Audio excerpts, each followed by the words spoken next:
Hello everyone, welcome to our channel The Math Minute. So today we are going to find out the relationship between diagonal and the side of a square. Okay, so side of a square ఏంటి? Let's diagram square diagram వేసుకుందాం. A, B, C, D are the points.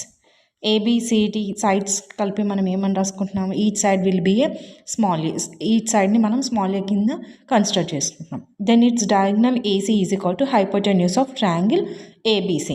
So A to C point ఏంటిది మనకి? Hypotenuse, adjacent and height. So AC అనేది మనకి ఇక్కడ hypotenuse of triangle ABC. So based upon the Pythagoras theorem AC square is equal to AB square plus BC square. So AC is equal to ఏమవుతుంది మనకి? Square root of AB square plus BC square. So as we know already మనకి every side అనేది small ఏ consider చేస్తాము. So AB square ఏంటి? A and BC square also A. Square root of A square plus A square whole root of 2A square. So finally we will get A square root 2. So the diagonal of a square is A square root 2 when its side is A. So overall గా మనకు వచ్చినది ఏంటి? diagonal of a square అనేది A root 2 వచ్చింది. అది ఎప్పుడు? when its side is A. Hence we have proved that the side is A. Hope everyone has understand the sum. Thank you.